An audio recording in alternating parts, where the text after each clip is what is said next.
মা, জানো মা, আমি ভালো নেই। এই কথাটা আমি তোমাকে কতবার বলেছি, তাছাড়া কাকে বলবো? আমার কষ্টের কথা শোনবার মতো কেউ নেই, কিন্তু আমি তোমাকে কখনো এই কথাটি জিজ্ঞাসা করিনি তুমি কেমন আছো মা। মনে আছে মা, যখন তুমি চিকেন রান্না করতে, তখন আমাদের ভালো ভালো চিকেন পিসগুলো খেতে দিতে, আর যেগুলো পড়ে থাকতো ওইগুলো তুমি খেতে। আমি কিছুটা অবাক হতাম, কেন তুমি এগুলো খাও। আমি একদিন জিজ্ঞাসাও করেছিলাম, এগুলো খাও কি করে মা? তুমি হেসে উত্তর দিয়েছিলে, এগুলো আমি খেতে ভালোবাসি। আজ আমি একটু একটু করে বুঝতে শিখেছি মা।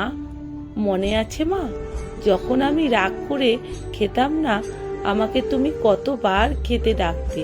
আমি রাগ করে শুয়ে থাকতাম, আর এখন আমার রাগের কোনো মূল্যই নেই। আমি খাই বা না খাই, রাগ করি, অভিমান করি, তাতে কার কি এসে যায়? মনে আছে মা, তুমি নাকি মাছের লেজের অংশটা খেতে বেশি ভালোবাসো। আজ বুঝতে পারছি, আসলে মা, ওই লেজের অংশটাই তোমার কপালে জুটতো। মনে আছে মা, সেই দিন যখন আমার জ্বর আসতো, তোমার আর বাবার মাঝখানে শুতাম।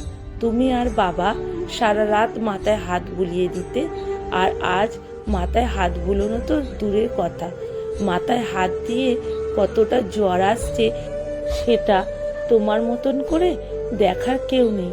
আমি যন্ত্রণায় ছটফট করছি মা। এখানে সব আছে, টাকা আছে, সুখ আছে, শুধু শান্তি নেই। তোমার কাছে থেকে পাওয়া ভালোবাসার মতো ভালোবাসা বড্ড অভাব মা। আমার খুব রাগ হয়, গর্ব হতো একসময় আমি আমার বাবার মতো প্রতিবাদী, আর সেই প্রতিবাদী মেয়েটা ধুলোয় মিশে গিয়েছে মা। আমি যখন জোর করে হাসতাম, বাবা তখন বকা দিয়ে বলতে, মেয়েদের জোর করে হাসতে নেই, তুমি বলতে মানিয়ে নে মা। আজ আমি হাসতে ভুলে গিয়েছি মা। এখন আমার হাসতে ভয় হয়, নতুন কোনো অজানার অশান্তি আশঙ্কায়। জানো মা, আগে যখন সবাই বলতো মানিয়ে নে মা, আমাদেরকে শুধু মানিয়ে নিতে হবে, আমাদের কি কোনো নিজস্ব স্বাধীনতা নেই? আমাদের কি কোনো ক্লান্তি বলে কিছুই নেই? আমাদের কি শান্তি বলে কিছুই নেই? কে এই প্রশ্নের উত্তর দেবে মা?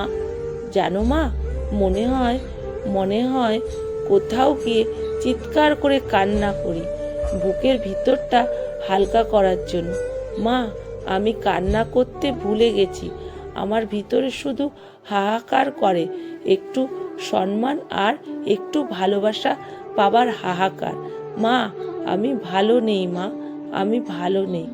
কলমে তনুশ্রী পাল, পাঠে অনিতা ভট্টাচার্য।